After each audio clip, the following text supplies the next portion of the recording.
მოგესალმებით. გამარჯობათ. 16 თებერვალია დღეს. ჩვენი ამინდი განწყობად შესაბამისი. მიუხედავად იმისა, 16 თებერვალია, მაინც გადაცემის ერთ-ერთი ლაიტმოტივი იქნება 14 თებერვალი, ვალენტინება და სიყვარული, ხო? ეს შენი კომპეტენციაა თან და შენი სფერო. და შენი კომპეტენცია.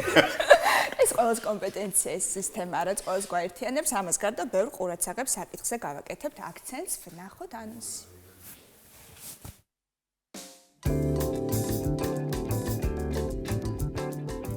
დღეს დიდი შესვენების ეთერში ნახავთ. გულის თანდაყოლილი და შეძენილი მანკები. თემაზე ვრცლად ისაუბრებს კარდიოქირურგი გიორგი გაბაიძე. ლაღიძის სამუსიკო სკოლის კონცერტი პირდაპირ ჩართვით ქეთა ჭუტლაშვილის შემოგვიერთდება. პირობით და უპირობოდ სიყვარული. გადაცემაში სტუმრად ფსიქოლოგი რუსუდან კეჭეღმაძე. ყველაზე უცნაური საჩუქარი ვალენტინობაზე. ვნახოთ ანკა კაკაბაძის გამოკითხვა. წიგნების სიყვარულზე. რა წავიკითხოთ, როცა გვინდა რომანტიკა და ცრემლები. თემაზე ვრცლად ისაუბრებს წიგნის კლუბის დამფუძნებელი და პროფესორი მარი კორინთელი.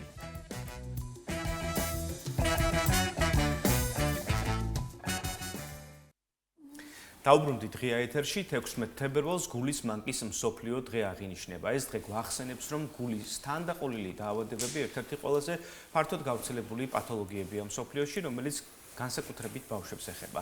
თანამედროვე მედიცინის განვითარებამ შესაძლებელი გახადა, რომ გულის მანკით დაბადებული ბავშვების უმეტესობა სრულფასოვნად გამოჯანმრთელდეს. ამ პროცესში კი გადამწყვეტია ადრეული დიაგნოსტიკა და დროული მკურნალობა. დღეს განსაკუთრებულად ვისაუბრებთ პატარებსა და მათ მშობლებზე, მათ ბრძოლაზე, იმედსა და ექიმების თავდადებაზე, რომლებიც ყოველდღიურად იბრძვიან პატარების სიცოცხლისთვის. ჩვენი სტუმარია კარდიოქირურგი გიორგი გაბაიძე. მოგზანდით, ბატონო გიორგი. მოგესალმებით. დიდი მადლობა, რომ დღეს ჩვენთან ერთად იმყოფებით. პირველ რიგში მოდით ვისაუბროთ ამ დღის მნიშვნელობაზე, რატომ გადაწყვიტა მსოფლიომ რომ დაარსოს დღევანდელი დღე. მოგესალმებით. პირველ რიგში დიდი მადლობა მოწვევისთვის. სანამ უშუალოდ აღნიშნულ ფაქტზე გადავიდოდე, უნდა აღნიშნოთ, რომ გული არის ორგანო, რომელიც მთელი სიცოცხლის განმავლობაში პრაქტიკულად შეუჩერებლად მუშაობს. წარმოიდგინეთ, საშუალოდ 1 წუთის განმავლობაში ზრდასრულებში ის გადატუმბავს 5 ლიტრ სისხლს. 1 საათის განმავლობაში 300 ლიტრ სისხლს, ხოლო წელიწადის განმავლობაში ეს რაოდენობა მილიონობით ლიტრს აღწევს.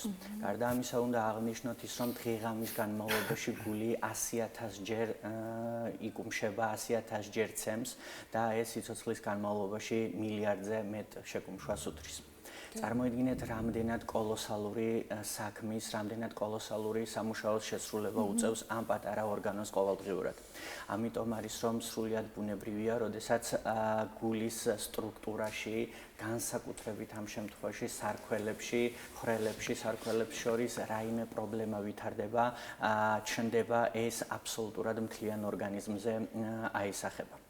დღეს სწორედ გულის თანდაყოლილ და შეძენილ მანკებზე ვსაუბრობთ, რადგან მნიშვნელოვანია საზოგადოებამ იცოდეს, რომ დროული მიმართვიანობა, დროული დიაგნოზი უკვე არის ძალიან მნიშვნელოვანი, რადგან პრაქტიკულად ყველა პრობლემა გულის თანდაყოლილი და შეძენილი მანკების შემთხვევაში დღეს სრულიად მკურნალობადი მდგომარეობები. გიორგი, თავიდან მე აღვნიშნოთ, მაშინ რა განსხვავება არის შეძენილ და ასე ვთქვათ თანდაყოლილ მანკ შორის? როგორც დიაგნოზის ნაწილში, ასევე მკურნალობის ნაწილში. პასუხი არის ძალიან მარტივი ამ შემთხვევაში. ეს ნიშნავს იმას, რომ თანდაყოლილი მანკი ნიშნავს იმ მდგომარეობას, რომ ადამიანი ფაქტიურად ამ მდგომარეობით იბადება, ხოლო შეძენილი ნიშნავს, რომ პრობლემა ცხოვრების განმავლობაში ჩნდება ეტაპობრივად და ვითარდება. თანდაყოლილი მანკები დაკავშირებულია იმასთან, თუ როგორ ჩამოყალიბდება გული მუცლად ყოფნის ორსულობის პერიოდში.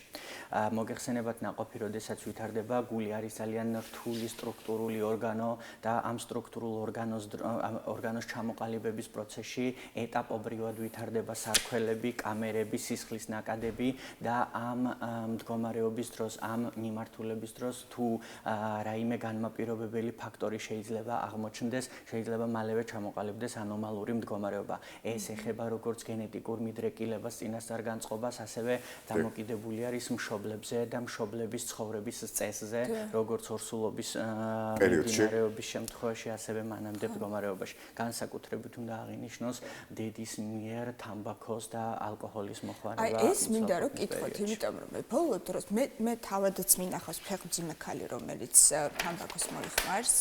და ამბობს, რომ ამას იშვიათად აკეთებს და არა ისე ციხშირიც ამ ფეხმძიმობამდე, თუმცა უარს ვერ ამბობს და თითქოს აი ბოლო დროს სხვა სოციალურ ქსელებში ხვდება ეს ინფორმაცია, რომ შეზღუდვა თამბაქოს ფსიქოლოგიურად ისეთ წნეხს იწვევს ქალში, რომ ამას ჯობია, რომ ზოგჯერ დაიკმაყოფილოსო თავისი მოთხოვნილება. თუმცა მინიმუმი, ხო? ხო, ეხლა არავის არ გამსჭირთ, ბუნებრივია, ვიღაცებისთვის მისაღებია ეს მოცემულობა, ვიღაცებისთვის კი აბსოლუტურად დაუშვებელია თამბაქოს მიღება. აი, მოდით გითხარით რეალურად, ის თუნდაც დღეში ერთი ღერი, ანუ მინიმალური დოზაც რა გავლენას ახდენს ბავშვს. აღნიშნეთ ის ფაქტი, რომ ეს რთული ორგანო არის გული და ძალიან ეტაპობრივად და ნელა ვითარდება. შესაბამისად, ნიკოტინ დამოკიდებულება არის პრობლემა. როგორც ნიკოტინ დამოკიდებულება არის პრობლემა ორგანოს ფუნქციონირებისთვის და შენებისთვის, ასევე არის მდგომარეობა ასევე არის პრობლემა ის, რომ დედას უწევს მუდმივად უარი თქვას და მუდმივად ორგანიზმი კონდეს სტრესში სიგარეტზე დამოკიდებულებების გამო. ამიტომ ჩემი რჩევა იქნება ამ კუთხით, რომ სანამ დედა გადაწყვეტს, სანამ წყვილი გადაწყვეტს, რომ დაგეგმოს ამ შემთხვევაში, ჩემი რჩევა იქნება, რომ ჯერ-ჯერ პირველ ეტაპზე მოხდეს შეზღუდვა ნიკოტინ დამოკიდებულების, საერთოდ ჟარგონში ვიტყვი გადაგდება ალკოჰოლის და ნარკოტიკის და შესაბამისად სიგარეტის და შემდგომ უკვე მოხდეს განხორციელება. ლაქტაციის პერიოდზეც მოგვიყევით ამ შემთხვევაში ნიშანდობლივი ალბათ ხო? რა თქმა უნდა გაითვალისწინოს და ალკოჰოლი და ნარკოტიკი და სიგარეტი აბსოლუტური, ესე რომ ვთქვათ, წინააღმდეგ ჩვენება ამ პერიოდში რომ მიიღოს. აი გიორგი, ჩამონაცვლებელი იგივე თამბაქოს ნაწილში, იგივე სპეციალური საღეჭი რეზინის მსგავსი, რომელიც გარკვეულ ნიკოტინს შეიცავს და რომელიც ანაცვლებს გარკვეული პერიოდით. რამდენად შეიძლება რომ თუ კი ფაქტის წინაშე ვდგებით, მაინც და მაინც ჩაუნაცვლოთ თუნდაც აი ამ ხერხი. რაღაც ეს რო არის ხო? მათ შორის ვაიპებს რო ეძახიან. იგივენაირი ხო? ყოველ შემთხვევაში ევიდენსურად დადასტურებული არ არის ნაყოფზე მისი ზემოქმედება, გავლენა თუ როგორ მოქმედებს. თუმცა უნდა აღვნიშნო, რომ ის ფაქტი, რომ იმდენად ნიკოტინი იმდენად მავნე ზეგავლენას და ზემოქმედებას ახორციელებს ნაყოფზე, რომ შესაძლებელია მისი აი საღეჭი რეზინების ჩანაცვლება. თუმცა მაქსიმალურად კიდევ ერთხელ უნდა აღვნიშნოთ, რომ უნდა იყოს ეს ყველა ქიმიური თუნდაც მავნე ნივთიერებები აცილებული დედის ორგანიზმში. გიორგი, იცით რა არის საინტერესო? ეხლა როცა ბავშვებზე ვსაუბრობთ, ასეთ შემთხვევაში მით უმეტეს თუ კი ბავშვი ჯერ არ ლაპარაკობს, ძალიან რთულია აგვიხსნას რა სჭირს და რა აწუხებს. რა სიმპტომები უნდა შეამჩნიოს, რა არის ყურადსაღები მშობლისთვის საინტერესოა, როცა გულის პრობლემებზე და პათოლოგიებზე ვსაუბრობთ. კი ბატონო, უნდა გავმიჯნოთ ერთი ფაქტი, რომ გულის მანკებს რაც შეეხება, არსებობს თანდაყოლილი და შეძენილი მანკები. თანდაყოლილი, როგორც ვთქვით, მუცლად ყოფნის პერიოდში ვითარდება და ძირითადად ის დაბადებისთანავე გამოვლინდება. წარმოიდგინეთ, გეტყვით სტატისტიკას, რომ დაახლოებით 100 ბავშვიდან ერთ ბავშვს ამა თუ იმ ფორმის გულის მანკი აქვს და გულის პრობლემა აქვს. თუმცა ეს შეიძლება იყოს ყურადსაღები და გამოვლინდეს გარკვეული ჩივილებით, მაგრამ მთელი ცხოვრების განმავლობაში ისე იცხოვროს ბავშვმა, რომ მის მანკის დიაგნოსტირება ვერ მოხდეს. მოზარდ ასაკში განსაკუთრებული ყურადღება უნდა მივაქციოთ წონის აქტიურ მატებას, სწრაფ დაღლას. აი მაგალითად ბავშვი არ თამაშობს ისე აქტიურად სხვა ბავშვებთან ერთად, ეს არის ყურადსაღები. და ვაბრალებთ ამას სიზარმაცეს, მაგალითად აქტიურობას. ეს შეიძლება იყოს ნიშანი იმისა, რომ ბავშვს ესე თუ ის პრობლემა აქვს. ამიტომ როგორც დიდების შემთხვევაშიც მაგალითად უჰაერობით ადვილად დაღლით გამოიხატება ეს პრობლემები გულის შეძენილი მანკები, ხშირად ამ პრობლემას ორივე შემთხვევაში, განსაკუთრებით დიდების შემთხვევაში ვაბრალებთ, რომ ეს არის დაკავშირებული წონის მატებასთან, თუნდაც ასაკთან, ადინამიური ცხოვრების წესთან, თუმცა შესაძლოა ეს რა თქმა უნდა დაკავშირებული იყოს გულის ამა თუ იმ ფორმის მანკთან. ამიტომ ყურადსაღები არის რა ესეთი სიმპტომების აღმოჩენის შემთხვევაში, განსაკუთრებით ბავშვებში და განსაკუთრებით მოზრდილებში, უნდა მოხდეს დროული დიაგნოსტიკა და პრევენცია იმ კუთხით, რომ ერთხელ მაინც 40-50 წელს გადაცილებულ ადამიანმა წელიწადში ერთხელ გულის ეკოსკოპია უნდა გაიკეთოს, ჩაიტაროს, რომ მოხდეს დროული იდენტიფიცირება პრობლემას. ხშირად დროული ტესტირება ნიშნავს გადარჩენილ სიცოცხლეს. ბატონო გიორგი, საინტერესოა ბავშვების ასაკში რა პერიოდულობით ხდება დიაგნოსტირების ჩატარება? ეს არის ეკოსკოპია, სისხლის ანალიზი, მოგვიყევით ამ ყველაფრის შესახებ. დიაგნოსტირება უპირველეს ყოვლისა როდესაც ორსულობის პერიოდში შესაძლებელია ნაყოფის გულისცემის, ნაყოფის ეკოსკოპიური კვლევა. ეს დღესდღეობით დღეს ჩვენს რეგიონშიც არის შესაძლებელი. შეძლებისდაგვარად შესაბამისად აქედან ხდება პირველი დიაგნოსტირება. შემდგომი ეტაპი არის გულის ეკოსკოპიური კვლევა მშობიარობის შემდგომ, ნაყოფიერების შემდგომ და პრობლემის აღმოფხვრა. რა ასაკში? პირველივე დღეებში. თუ პრობლემები შესაბამისად თუ მოხდა მისი პრობლემების იდენტიფიცირება, მაგალითად ერთ-ერთი ყველაზე ხშირი თანდაყოლილი მანკია ბოტალოს ღია სადინარი, შესაბამისად მისი ქირურგიული რაღაც გარკვეული პერიოდის განმავლობაში მედიკამენტურად და დალოდებით ცდილობენ და აკვირდებიან, როდის მოხდება ამ პრობლემის თვითონ მოგვარება, მაგრამ გარკვეული პერიოდის განმავლობაში, გარკვეული დღეების და კვირეების შემდგომ უკვე ქირურგიული ჩარევა იგეგმება. და ეს ქირურგიული ჩარევა სწორად უნდა გავიგოთ იმ კუთხით, რომ არ ნიშნავს აუცილებლად ღია განაკვეთს და ღია ქირურგიულ ჩარევას. დღეს ბავშვთა თანდაყოლილი მანკების მკურნალობის რაღაც გარკვეული დიდი პროცენტის მკურნალობა უკვე შესაძლებელია კათეტერით და ერთი პატარა ჩხლეტით ბარძაყის არტერიიდან შესაძლებელია მისი აბსოლუტური მოგვარება ისე, რომ ბავშვმა ძალიან მალე დაუბრუნდეს ნორმალური ცხოვრების რიტმს და რეჟიმს. აი შეძენილ მანკზე ვსაუბრობთ, გიორგი, და საინტერესოა, ჩვენ ვახსენეთ თამბაქო, იგივე ადიქციები და დამოკიდებულებები გარკვეულ პერიოდში მშობლის, თუმცა აი ეს ზრდასრულ პერიოდში რა არის გამომწვევი მთავარი მიზეზები, რა შეიძლება იყოს და პრევენციის მიზნით აი როგორი ცხოვრების რეჟიმი უნდა გქონდეს ადამიანს, რომ მაქსიმალურად აარიდოს თავი ალბათ შეძენილ მანკს. ესე იგი, უნდა აღნიშნოთ სხვადასხვა ტიპის მანკი, შეძენილი გულის მანკი არსებობს. ყველაზე ხშირი მანკი არის საოპერაციო მანკს გულისხმობ, არის აორტის სარქლის მძიმე ხარისხის სტენოზი, რომელიც არის ყველაზე ხშირი საოპერაციო მანკი. რაც შეეხება ზოგადად ხშირ მანკს, არის მიტრალური სარქლის რაღაც გარკვეული ტიპის ნაკლოვანება, რომლის კორექციაც, რომლის მკურნალობაც მედიკამენტურად შესაძლებელია გარკვეული პერიოდის განმავლობაში. პრევენცია რაც უნდა გავაკეთოთ პირველ რიგში არის ის, რომ უნდა ვიფიქროთ მის გამომწვევზე, რამ შეიძლება გამოიწვიოს. აი, მაგალითად, სანამ პრევენციაზე გადავიდოდეთ, უნდა ახსნა ერთი მაგალითი, რომ აორტის სარქლის სტენოზის განვითარება არ არის პირდაპირ რაღაც პრევენციულ ღონისძიებაზე დამოკიდებული, რომ არ განვითარდეს სტენოზი. აორტის სარქველი შედგება სამი კარედისაგან, სამი ძალიან ნაზი სტრუქტურისაგან, რომელიც მთელი ცხოვრების განმავლობაში ყოველი შეკუმშვის დროს ერთმანეთს ეჯახება და იკეტება. დასაწყისში აღნიშნეთ, რომ დღეღამის განმავლობაში წუთში გული 100,000 ჯერ იკუმშება. შესაბამისად, 100,000 ჯერ ეს სარქლის კარედები ერთმანეთს ეჯახება. ამის გამომწვევი, სტენოზის გამომწვევი ერთ-ერთი მთავარი ფაქტორი არის სენილური, ანუ ასაკობრივი ავადმყოფობა, ასაკობრივი დეგენერაცია. ვიღაცას ეს სარქველი შეიძლება გაეკიროს 50 წლის ასაკში, ვიღაცას შეიძლება გაეკიროს 80 წლის ასაკში, ან ისე სხვა პრობლემით ისე აღმოჩნდეს, რომ საერთოდ ეს არ იყოს კავშირში. შესაბამისად, პირველი გამომწვევი ფაქტორი არის აორტის სარკმლის ყველაზე ხშირი მანკის არის სენილური ავადმყოფობა.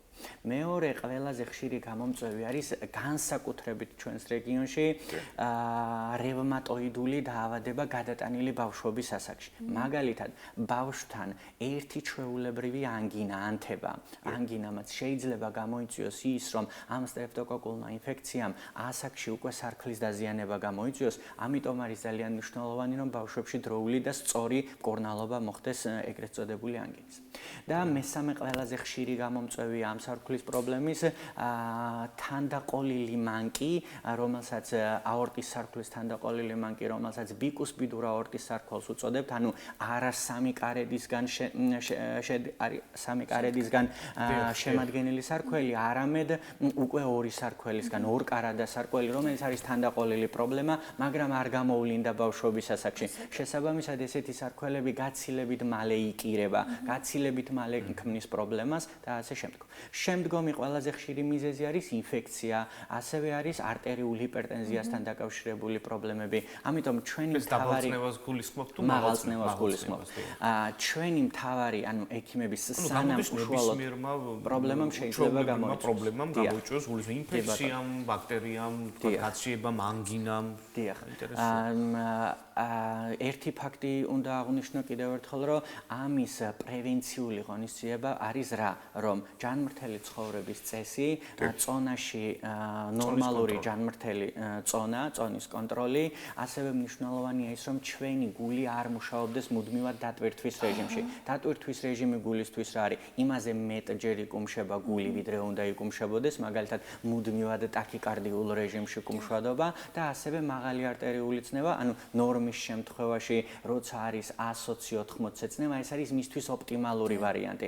მაგრამ რამდენ ხსმენიათ ალბათ თქვენს, რომ აი ჩემი წნევა არის 160-100-ზე. ეს არ არის სწორი. ამ დროს გული, ამ დროს სარქველი, ამ დროს აბსოლუტურად ყველაფერი გულის ყველა სტრუქტურა მუშაობს ძალიან მაღალი დატვირთვით. შესაბამისად, ესეც არის განმაპირობებელი ფაქტორი, რომ დაზიანდეს ეს სარქველები და პრობლემა გამოიწვიოს. სპორტზე შეიყვანენ მშობლების შულს ნიშანდობლივია, რომ ჩატარდეს დიაგნოსტიკა. რა თქმა უნდა, თუმცა ერთი თვალისწინება. კი, ეტაპობრივად უკვე ჩვენს რეგიონში შემოდის ეს პერიოდი, ეს მდგომარეობა გება ეს მდგომარეობა, რომ პროფილაქტიკურ შემოწმებას ძალიან დიდი მნიშვნელობა აქვს. როგორც აღვნიშნეთ, ეს არის ბავშვთა ასაკში პროფილაქტიკური შემოწმება და 50 წელს გადაცილებული ასაკის შემთხვევაში. ეს ალბათ სპორტ სკოლებსაც უნდა კონტეთ ეს ვალდებულება და პასუხისმგებლობა, სანამ ბავშვს მიიღებენ, ჩაუტარდეს დიაგნოსტიკა. ეხლა ესეთი კითხვა გამიშთა, თქვენ ახსენეთ, რომ გულმა მუდმივად არ უნდა იმუშაოს დატვირთულ რეჟიმში, ხო? თქვათ იგივე სპორტი, რაღაც აქტიური ცხოვრების წესი, ხო არ იქნება, თქვათ ვიღაცისთვის პრობლემა. დიახ, ეს არის ფიზიოლოგია, სპორტი არის ფიზიოლოგია. სპორტის შემთხვევაში ნელა-ნელა ეტაპობრივად გული გამოიმუშავებს იმ მდგომარეობას, როდესაც ის მისთვის დატვირთვის შემდგომ უკვე მოსვენებულ ფაზაში გადადის. მუდმივად ხომ არ არის, რომ მუდმივად 160 შეიძლება გქონდეს წნევა. რაღაც ორგანიზმი არ არის მანქანა, რომ აი 120-80-ზე უნდა იყოს წნევა და მორჩა. ეს არ არის მანქანა. ეს არის ფიზიოლოგიური მდგომარეობა, როდესაც დატვირთვის დროს რაღაც გარკვეულ პერიოდში იქნება მაღალი არტერიული წნევა, ხოლო მოსვენებულ მდგომარეობაში ის აი ადაპტაციის უნარი თქოს, მაგალითად, იგივე მძიმე სპორტს ვინც ასე ვთქვათ მიყვება იმათთვის, შეიძლება ეს მუდმივი დატვირთვის რეჟიმი ჰქონდეთ და თან მithmetes ვიცით, რომ არსებობს გარკვეული სპორტის სახეობები, სადაც მუდმივად ტონუსში ყოფნა არის აუცილებელი წარმატებისთვის დასში. კი ბატონო, არის მდგომარეობები. კი, არის მდგომარეობები, როდესაც ეს ნამდვილად ესეა და ამ დროს გულის კუნთის ერთგვარი გადაგვარება ხდება. ჩვენ როცა რას ნიშნავს გადაგვარება? ჩვენ გული არის კუნთოვანი ორგანო, გული არის კუნთი, ერთი დიდი ძლიერი კუნთია. შესაბამისად მასზე აქტიური, აი გადაჭარბებული, ზედოზირებით განხორციელებული ვარჯიშის ზემოქმედების შემთხვევაში გულის კუნთის მასა იმატებს, როგორც ჩვენ ვარჯიშობთ და ჩვენი კუნთის მასა იმატებს, ისე იმატებს გულის კუნთი. და ამ დაავადებას გვია ჰიპერტროფიული კარდიომიოპათია. ამ დროს ისე გულის კუნთის გაზრდით საბულეში ვეღარ ეტევა. გულის კუნთის გაზრდით გულის შიგნით არსებული ღრუების შევიწროება ხდება, მოცულობა, სისხლის მოცულობა იკლებს და შესაბამისად ესეც არის პრობლემა. ამიტომ ამიტომ განსაკუთრებით მნიშვნელოვანია ის, რომ აბსოლუტურად ყველაფერი იყოს ზომიერი. გულს ყველაფერი უყვარს ზომიერი. ზომიერი ემოციებიც ალბათ. ზომიერი ემოცია, ზომიერი დატვირთვა, ზომიერი ვარჯიში, ზომიერი წონა, რამე თუ მასზე განხორციელებული ნებისმიერი პრობლემა, გულში არსებული ნებისმიერი პრობლემა იწვევს იმას, რომ სხვა ორგანოებს შეექმნება თუ თუმცა ზომიერება შეიძლება ინდივიდუალური იყოს ნებისმიერი ადამიანისთვის ალბათ, ხო?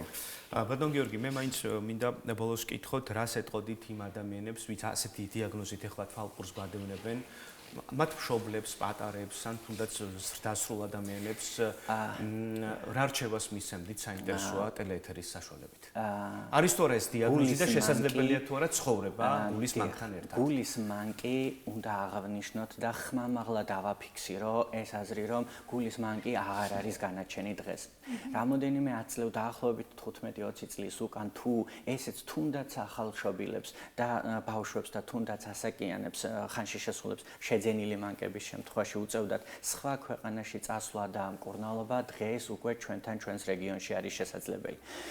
შესაძლებელია არასტანდარტული მეთოდებით, არამედ მინიინვაზიური და თუნდაც ტრანსკათეტერული ჩარევის შესაძლებლობით. მაგალითად, რას ნიშნავს ეს? ისევ და ისევ რომ დაუბრუნდე ყველაზე ხშირ საოპერაციო მანქს აორტის სარქლის სტენოს დღესდღეობით ჩვენს კლინიკაში ჩვენს რეგიონში შესაძლებელია რომ არასტანდარტულად მოხდეს არამედ მოხდეს პატარა მინიინვაზიური განაკვეთით მისი ჩანაცვლება მკერდის ძვლის დაზიანების გარეშე გაჭრის განაკვეთის გარეშე ნეკნთაშორისი მიდგომით ასევე შესაძლებელია რომ განხორციელდეს ქირურგიული ჩარევა ისეთ პაციენტებში, რომლებიც უკვე ქირურგიისთვის ინოპერაბელური არიან. ანუ რას ნიშნავს? მასზე ღია ქირურგიული ჩარევის განხორციელება მაღალ რისკებთან არის დაკავშირებული. ჩვენს კლინიკაში დავნერგეთ პროგრამა, ეგრეთ წოდებული ტავის პროგრამა, რომელიც ითვალისწინებს ბარძაყის არტერიიდან ერთი პატარა განაკვეთით აორტის სარქლის შეცვლას. ეს მეთოდები ყველა ერთად ჯამში არის იმ კუთხით მნიშვნელოვანი, რომ პაციენტებს აღარ უწევთ ოპერაციის მერე უფრო სწორად უწევთ ოპერაციის მერე ძალიან მალე გააქტიურება და ძალიან მალე დაბრუნება ნორმალურ ცხოვრების რიტმში და რეჟიმში. რა გიორგი, ანუ ცხოვრების ნირი მაინც უნდა გადააფასოს პაციენტმა. ისინი პირდაპირ და თამამად შემიძლია ვთქვა, რომ მალევე უბრუნდებიან ჯანმრთელი ცხოვრების წესს და რეჟიმს. ერთადერთი არის თუ შეიძლება ამას პაციენტისთვის დისკომფორტი უწოდოთ, ჩვენ და თითოეული ჩვენი კოლეგა კარდიოქირურგი აბსოლუტურად ცდილობს შეძენილი მანკების შემთხვევაში, რომ ეს სარქველი შეაკეთოს, თავისი სარქველი ისე შეაკეთოს, რომ ამ თავისმა სარქველმა გააგრძელოს ფუნქციონირება. მაგრამ სამწუხაროდ არის შემთხვევები, როდესაც ამ სარქველს ვეღარ შეაკეთებ, აღარ არის და უნდა ჩანერგო ხელოვნური სარქველი. ხელოვნური სარქველების შემთხვევაშიც ასაკის გათვალისწინებით არსებობს მექანიკური და ბიოლოგიური სარქველები.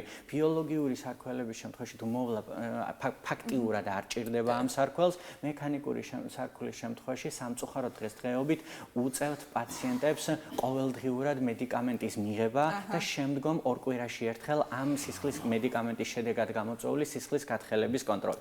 თუ ამ დისკომფორტს აღნიშნავთ, დღესდღეობით მხოლოდ ეს არის დისკომფორტი. დანარჩენი მინდა ვთქვა, რომ აბსოლუტურად ძალიან მალე ნაოპერაციები პაციენტები, თუნდაც ეს ნებისმიერი სარქლის შემთხვევაში იყოს, ძალიან მალევე უბრუნდებიან ჯანმრთელი ცხოვრების წესს და რეჟიმს. ხელმისაწვდომი თუა ნიკო საინტერესოა თქვა ეს გარკვეულ ხარჯებს მოიცავს, ხო? საყოველთაოდ მithumetes რომ ჩვენ რეგიონში გავრცელებულია როგორც გიორგი მაგნიშნა.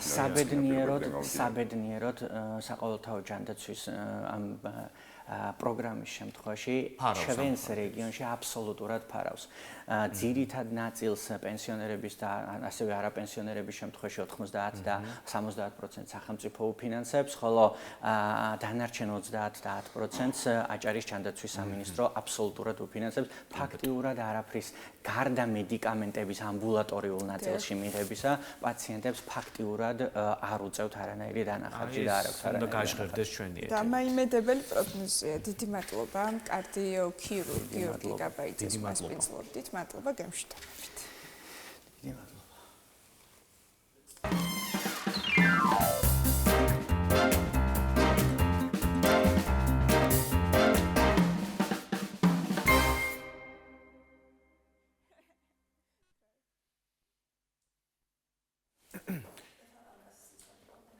ვაგზ გადასვლა გვაქვს თემიდან თემაზე, ხო, გულზე ვსაუბრობდით როგორც ფიზიოლოგიურ ორგანოზე და ახლა მეტაფორულად უნდა ვისაუბროთ გულზე. აბა გული რასთან ასოცირდება? სხვა შორის გიორგი მაგცენა როცა გული საგულეში ვეღარ ეტევაო და ახლობით ალბათ ეს მდგომარეობა ემოციურ ნაწილს თუ აღნიშნავს და მართალია საერთოდ ნეტად სიყვარულზე უნდა გადავიდეთ ჩვენმა პროდიუსერმა ესეთი ინიციატივა შემოიტანა რომ რახან სიყვარულის დღე იყო და აუცილებლად გავიარეთ უკვე სიყვარულზე აუცილებლად უნდა გვესაუბროთ თუმცა ყოველდღეა თავარი კითხვა უნდა დავსვათ აქ რამდენიმე მნიშვნელოვანი კითხვა სხვა შორის რომელზეც პასუხი არ მგონია რომ მარტივი იყოს თუმცა კომპეტენტურ ადამიანთან ერთად ვისაუბრებთ მოდით მანამდე თუ რომელიმეც გაქვთ სურვილი თქვენი გამოცდილება რაც ნიშნავს ზოგადად და როგორი მდგომარეობა ნამდვილად ეს არის გულის არჩევანი თუ გონების მე არ მაქვს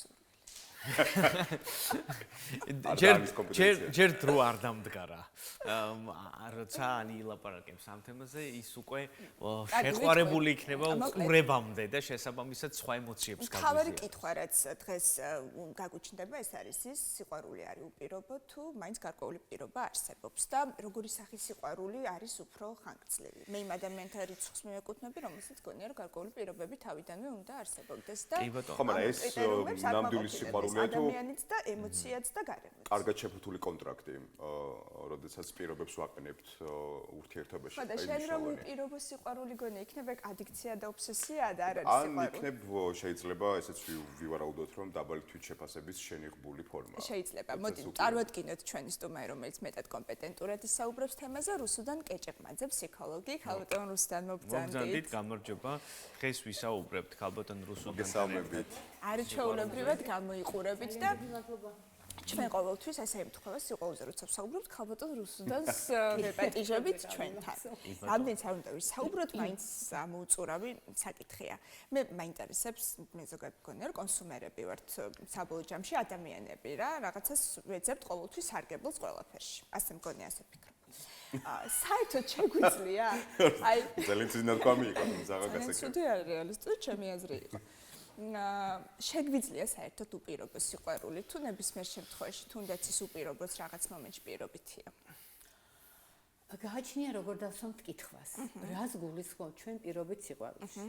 ხა სიყვარული ემოცია, ცხადია გრძნობა, მაგრამ მარტო გრძნობა არ არის. სიყვარული არის ურთიერთობა. აი სასიყვარულო ურთიერთობებში ვართ ვამბობთ, ხვან და სასიყვარულო ურთიერთობაშია.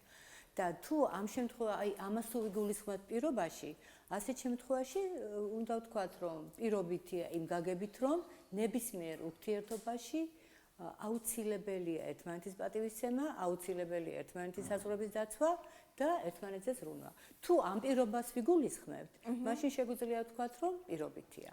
უპირობო სიყვარული ახლა იდეაში არის.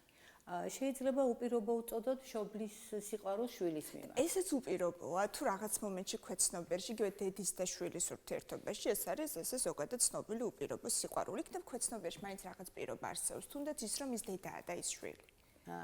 ნახეთ, დედა და შვილი ეს არის მოცემულობა, ხო? რაც თავითვე პასუხისმგებლობას გვაქვს. რა თავისთავად ცხადია და გულისხმობს თავისი შვილის უპირობო მიღებას. თუმცა გააჩნია დედას და მშობლებს ზოგადად არის შემთხვევები, როდესაც ბავშვი იზრდება ისეთ სიტუაციაში, როდესაც ხშირად ესმის, თუ კარგად მოიქცევი, მაშინ მეყვარები. თუ 5-იანს მიიღებ, სიტყვაზე ვთქვა დღეს 10-იანს მიიღებ, მაშინ ჩემს პატივისცემას დაემსახურებ. თუ ეს ბავშვი ხშირად ესმის, ეს მასზე ცხადია მოქმედებს და ნახეთ მისი ესე ვთქვა ჩინაგანი სამუშაო პროგრამა როგორია. მე უნდა შევეცადო, ვიყო ყოველთვის კარგი, რომ დავიმსახურო სიყვარული. და შემდგომ უკვე ეს პირად ცხოვრებაში წაისახება, თუ როგორ ფორმაც აირჩევს სიყვარულს. ნახეთ, ყველაფერი ხო ფაქტიურად ბავშვობიდან იწყება და ამასთან დაკავშირებით სხვადასხვა ფსიქოლოგს თავისი მოსაზრება აქვს. აი, ერთ-ერთი ძალიან მნიშვნელოვანია ბოულბის მინჯაჭულობის თეორია და მინჯაჭულობა ეს არის ორმხრივი ურთიერთობა, კავშირი ემოციური ბავშვსა და მის მომლელს შორის, რომელიც ყალიბდება გარკვეული დროის განმავლობაში და რომელიც მაშინაც შენარჩუნებულია, როცა ისინი ფიზიკურად ჩორდებიან ერთმანეთს. და აქ რაშია საქმე? გააჩნია რომელი ტიპის მინჯაჭულობა ჩამოუყალიბდება ბავშვს. და ეს პირველ რიგში დამოკიდებულია ზუსტად მის მოვლენაზე. მოვლენს ვამბობ, იმიტომ რომ ყოველთვის დედა არ არის, ხო, ბავშვის გვერდით, თქვა არ ყავს დედა და სხვა ვიღაცა ასრულებს ამ ფუნქციას. და გამომდინარე იქედან, აი რამდენად ემოციურია, რამდენად გულისხმიერია, რამდენად ყურადღებიანია ეს ადამიანი, რამდენად რეაგირებს ბავშვის ემოციებზე, ბავშვის მოთხოვნილებებზე, რამდენად არის ის ბავშვისთვის ესე რომ ვთქვათ, უსაფრთხო ადგილი, უსაფრთხოების რგოლი თუ გინდა ესე ვთქვათ, აი ასეთ შემთხვევაში ყალიბდება უსაფრთხო მიჯაჭვულობა. და შესაბამისად, შემდეგ ამ თავის ბავშვობის დევონდელ გამოცდილებას, რომელიც ფაქტიურად არაცნობიერად არის უკვე მოცემული, იმიტომ რომ პატარა 1 წლის ბავშვი ამას ვერაცნობიერებს, ხო? მაგრამ ეს შემდეგ გადადის დანარჩენ ურთიერთობებს და განსაკუთრებით პარტნიორულ ურთიერთობებს. აი პარტნიორულ ურთიერთობებზე რატომ ვსაუბრობთ? მოდით ახლა ესე გავრცელებული ხშირად არის ხოლმე გავრცელებული ესეთი მოსაზრება, რომ მიყვარხარ ისეთი როგორიც ხარ. სინამდვილეში ეს ნიშნავს თუ არა იმას, რომ შენგან არ ვითხოვ ზრდას და არის თუ არა ეს გარკვეულწილად მარტოობის შიში. აი ძალიან ბევრი კითხვა დასვით ერთდროულად. ნახეთ, ორი კითხვა დავუსვით. ღებულობ ისეთ როგორიც ხარ უპირობოდ, კი, ანუ აქ ნახეთ რას გულისხმობთ. მე ადამიანს უპირობოდ ღებულობ იმ გაგებით, რომ ადამიანი ზოგადად უპირობოდ ღირებულია. არა აქვს ამას მნიშვნელობა, თვითონ წარმატებულია, წარუმატებელია, ასე აკეთებს თუ ისე აკეთებს, ხო? მაგრამ ეს სრულებითაც არ გულისხმობს იმას, რომ რახან შენ მე მიყვარხარ, მე შენგან ყველაფერს მოვეთმენ და ყველაფერი უნდა ავიტანო და საკუთარი თავი უნდა დავკარგო. ამას ეგ ნამდვილად არ გულისხმობს. თუმცა აი თქვენ დაკარგვიში შეახსენეთ, ეგეც არის და აი აქაც ისევე დაუბრუნდეთ უნდა ჩვენს ბავშვობას, თუ მიჯაჭვულობა თავის დროზე ჩამოყალიბდა შფოთვითი, არის ესეთი ამბივალენტური შფოთვითი მიჯაჭვულობა, ეს ყალიბდება მაშინ, როდესაც ბავშვის მომვლელი არ არის თანმიმდევრული. ანუ ხან ესმის ბავშვის საჭიროება, ხან არ ესმის. თქვა ბავშვი ტირის, მივიდა დაამშვიდა, მოეფერა. მეორე შემთხვევაში ბავშვმა იტირა, მივიდა დაუყირა, გაუჯავდა, ხო? ანუ ვეღარ არყობს ბავშვი რაჭის, ხო? რაჭის და შესაბამისად აი ასეთ შემთხვევაში ყალიბდება ეს მიჯაჭვულობა, რომელსაც თან ახლავს მე დაკარგვის შიში. ანუ მე გავაკეთებ ყველაფერს ისე როგორც შენ გინდა, ოღონდ შენ არ დაკარგო. ოღონდ ნახეთ ეს ფაქტიურად სიყვარული არა, ეს უფრო დამოკიდებულება. მიჯაჭვულობა. კი, ობსესია. მიჯაჭვულობა კარგი გაგებით არა. იმიტომ რომ ის მიჯაჭვულობა აუცილებელია. გვეშლება ჩვენ ეგორი ფენომენი. შეიძლება იყოს. ეგორი ფენომენი ჩვენ ერთმანეთში გვეშლება და სიმპტომები რომ ჩავავაყალიბოთ ქალბატონო რუსუდან, აი სიყვარული აღვიქვათ როგორც დაავადება, რა სიმპტომები აქვს, რომ განვასხვავოთ სხვადასხვა მიმგავნებული ემოციისგან. ეხლა დაავადებას თუ ვიტყვით, აქ ცოტა რთული ამბავია, ნახეთ, იმიტომ რომ არის აი როგორც სტენბერგი ამბობდა, ფსიქოლოგი, რომელსაც სიყვარულის თეორია აქვს თავისი და ძალიან საინტერესო, ის საუბრობდა სრულყოფილ სიყვარულზე. სრულყოფილი სიყვარულის დროს აი ეს ავადმყოფობის სიმპტომები, ბრჭყალებში რა თქმა უნდა, არ არის და საინტერესო თეორია შემიძლია ორი სიტყვით თქვა, ნახეთ, სტენბერგი ამბობდა, რომ სიყვარული შედგება 3 კომპონენტისგან. ეს არის ინტიმურობა, ანუ სიახლოვის სურვილი იმ ადამიანთან, ვინც სიყვარულის ობიექტია, ხო? მცდელობა, რომ ის ბედნიერი იყოს. მეორე ეს არის ვნება, ეს ემოცია გახავდა, ეს არის ფიზიკური ლტოლვის და სექსუალური ლტოლვის, ესე რომ ვთქვათ, საფუძველი და მესამე არის ვალდებულება. ვალდებულება თუმცა პირველი უფრო მეტად განსაზღვრავს ადიქციას ვიდრე მეორე, ალბათ ამ შემთხვევაში, ხო? აი სექსუალური ნაწილი და ლტოლვა ადამიანის მიმართ. ნახეთ, აქაც რას ამბობს სტენბერგი, ამას დავასრულებ და გეტყვით. და მესამე როგორც თქვით, ეს არის ვალდებულება. ანუ ის კი არა რომ აი მარტო შეყვარებული ვარ. მე ვალდებულებას ვიღებ, ჩემ თავზე რომ ჩემს სიყვარულს მოუფრთხილდე და გაუფრთხილდე. და სტენბერგის ეს თეორია რატომ არის საინტერესო?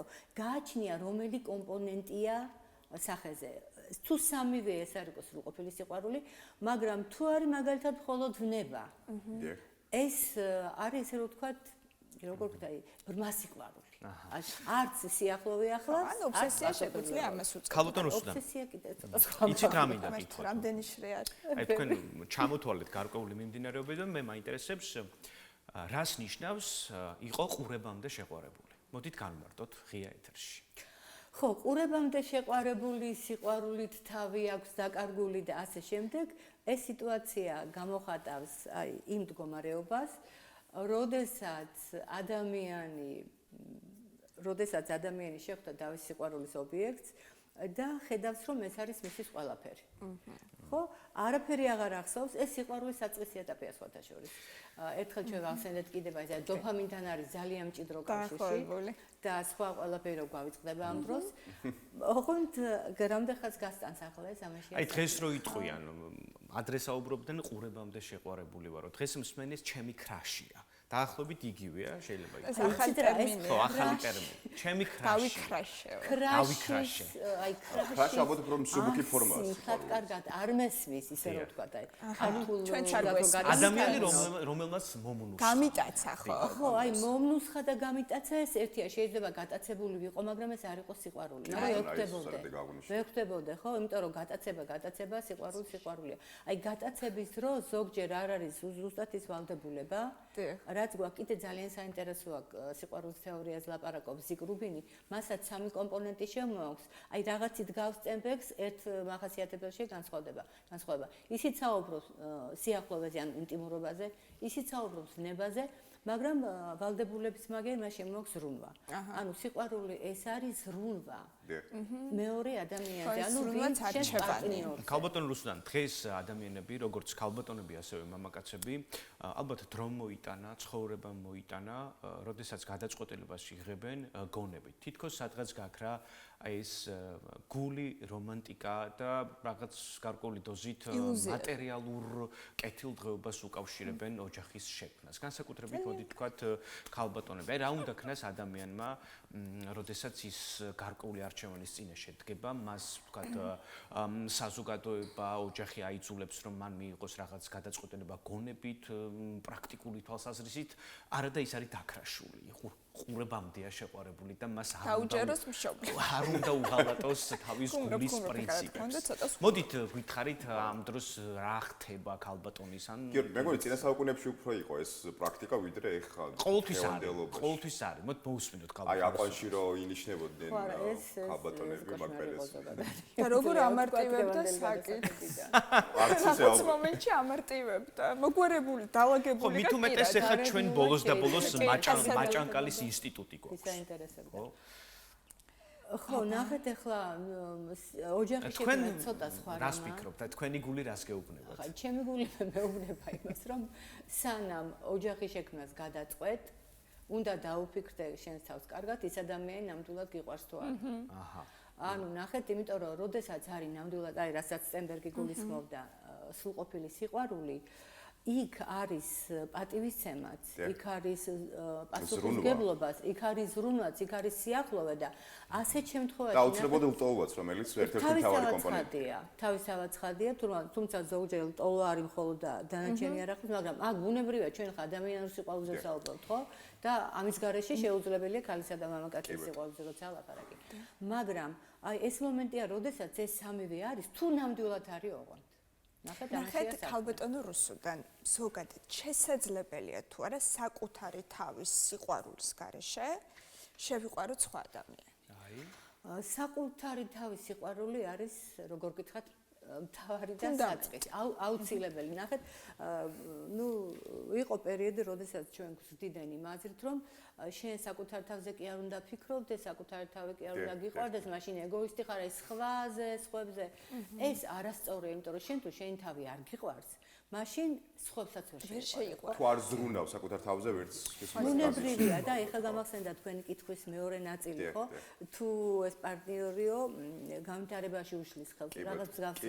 აი თუ ეგ მომენტია, ეგეც არ არის სიყვარული. ეს შეიძლება იყოს დაუშვათ კონტროლის სურვილი, მანიპულაციის სურვილი, შეფუთული ესე, მაგრამ თუ ნამდვილი სიყვარულია, პარტნიორები ყოველთვის ზრუნავენ იმაზე, რომ მეორე ადამიანი განვითარდეს და ხელი არ შეუშალოს. კარგით. ხო, თუ მას არ უნდა განვითარება ეს სხვა თემაა, მაგრამ როდესაც უნდა, ხო, რა თქმა უნდა, სიყვარული საკუთარ თავზე მეტად ესეთი კომბინაციაც ხომ გაგვიგია, რომ თითქოს საკუთარ თავზე მეტად უყვარს სხვა ადამიანი. არის რეალურად ეს შესაძლებელი? მე ვფიქრობ, რომ რეალურად ეგეც ესე ვერ არის, იმიტომ რომ საკუთარ ან ჩანსაღი არ არის მაშინ. ხო, ანუ მე ვლაპარაკობ ახლა ნორმალურად ესე. აი, კითხვის მეორე ქვეკითხვა არა, ჩემი აზრით არის ახლა ბოლოს და ბოლოს ვეფხისტყაოსნის ქვეყანა ვართ, სადაც სწორედ საკუთარ თავზე მეტად უყვართ ხოლმე მიჯნურები და მეორე ნუ ნახევრები. იქ ძალიან ხო, წიგნებიდან სხვა სიტყვებით მაგამიც- სხვანაირი სიყვარული გვესმის და ვკითხულობს, თუმცა მგონია რომ ეს უბრალოდ სიტყვების ძალა არის და არც მაგია მანდ არის რაღაც განსაკუთრებულად მომენტში წიგნის. უპირობო სიყვარული, ხო? გიყვარს ეს ქალი, გინდა შენი იყოს და ამიტომაც ამარცხებ ამდენ დაბრკოლებას ლახავ იმისთვის რომ მაშინ- ბოლოს შენი იყოს. გეთახმები ამით, თუმცა მოდით ხო, მაშინ მიიღოს ასეთ სიამოვნება და შენთან იყოს. მაინც პირობაა ცოტა. რაღაცა პირობები საკუთარ არსებობს, გვახსოვს თუმცა აი ხადია. რას ეტყოდით, აი 2 დღის წინ დედამიწამ აღნიშნა სიყვარულის დღე, თქვენ რას ეტყოდით აი თავზე ხელახებულ შეყვარებულ ადამიანებს? რა რჩევა ქალბატონი რუსუდანის? თავზე ხელახებულ და შეყვარებულ ადამიანებს მე ვეტყოდი რომ გიყვარდეთ ერთმანეთი, იყავით ესე ერთმანეთზე ყურებამდე შეყვარებული,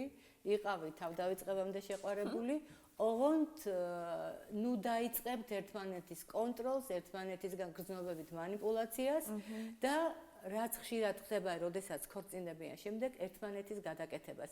იმიტომ რომ ეს არის ჯერეთი შეუძლებელი, მეორეც ეს არის ის მცდელობები, რაც სიყვარულს ფაქტიურად ნიადაგს აცლის და აი მიმღებლობა ყველაზე მნიშვნელოვანია ზუსტადაც რომ ალბათ ეს უპირობო სიყვარულს არ ნიშნავს, თუმცა ადამიანი გიყვარდეს ისეთი როგორიც არის და შეეცადო გამოიგონო მასში სხვა ადამიანი, მაგრამ აი ეგეც არ უნდა გიყვარდეს როგორიც არის. ეხლა თუ კი ძალადობს შენზე, როგორ უნდა გიყვარდეს არა, ეგ ისეთი უკვე როგორიც სხვა არის. ფორმა არის, ეგ სხვა ფორმა არის. ეგ უკვე დაშ ატივისცემა და გამოიძახო ეგ უკვე თუ სხერპლი ხარ და ხელს აწევს იმ ეგ სხერპლად. არც არის მე აი, სხვათა შორის ურთიერთობები თუმცა არსებობს. სხერპლის როლში ყოფნა ადამიანებს მოსწონთ, იმიტომ რომ ამით გარკვეული ბენეფიტი აქვს და თან ამავდროულად ამით შეფუთულად ახდენენ თავიანთი ეს манипуляციების გატარებასაც. არის ესეთი არის სიტუაცია, როდესაც ნამდვილად სხერპლია და ან თავისი დაფიქსება და დამხარეს ეძებს, არის შემთხვევები, როდესაც მოსწონს ზუსტად მაგ როლში ყოფნა, იმიტომ რომ აი და ნახეთ, ზუსტად манипуляციის საშუალებაც არის ეგ, ოღონდ ესე რომ ვთქვათ,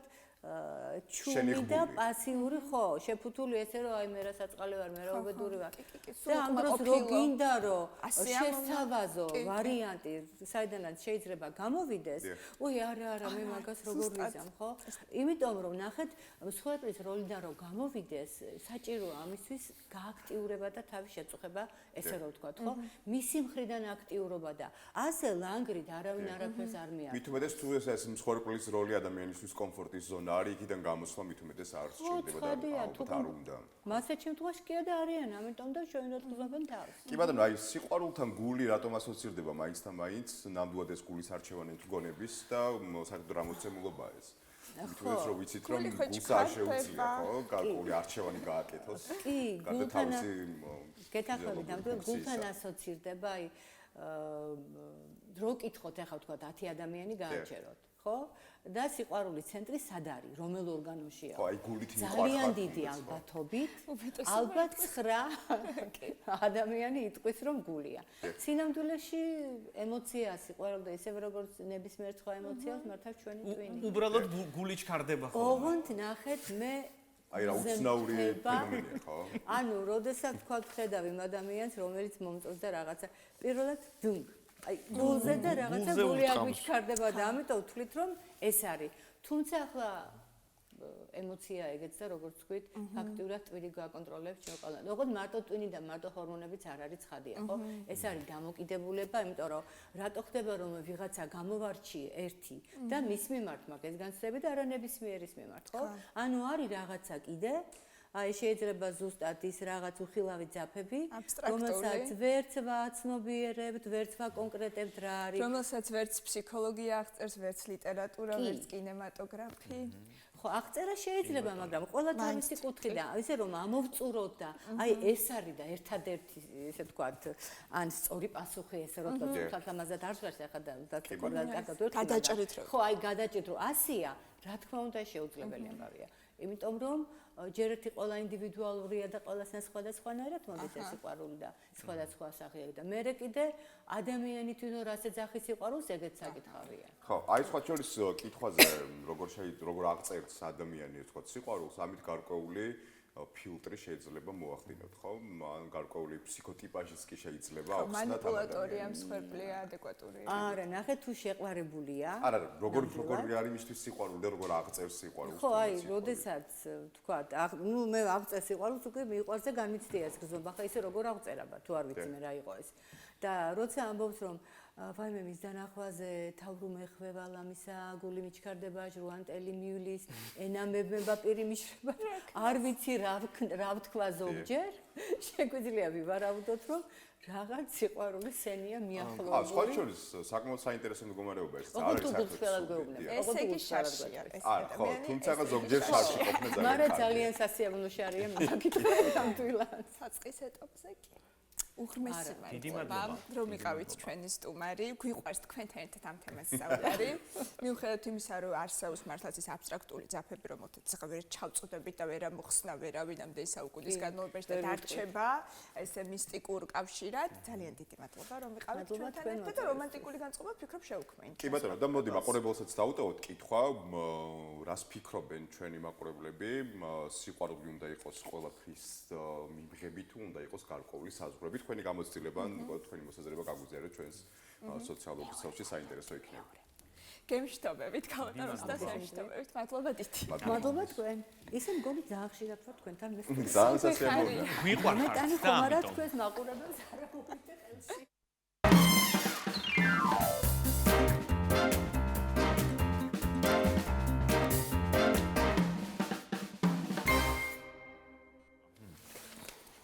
მოკლედ სიყვარულზე განვაგრძობთ საუბარს ჩვენმა ჟურნალისტმა ანკა კაკაბაძემ გამოიკითხა ყველაზე უცნაური საჩუქარი თუ რა მიუღიათ ჩვენს მაცხოვრებლებს. მოდი ჯერ ანის ვკითხოთ. მოდი დანის ვკითხოთ, საინტერესო ანი რა ყველაზე უცნაური მიგიღია. საჩუქარი რა მიგიღია? ყველაზე საჩუქარი. უცნაური? ხო. უცნაური? არ მახსენდება. მოდი ვუყუროთ ანკას. მოდი ვნახოთ და მერე ვისაუბროთ. დაგიბრუნდებით ეთერში, მალე ვნახოთ ანკა კაკაბაძის რეპორტაჟი. საინტერესო იქნება. დაგიბრუნდებით.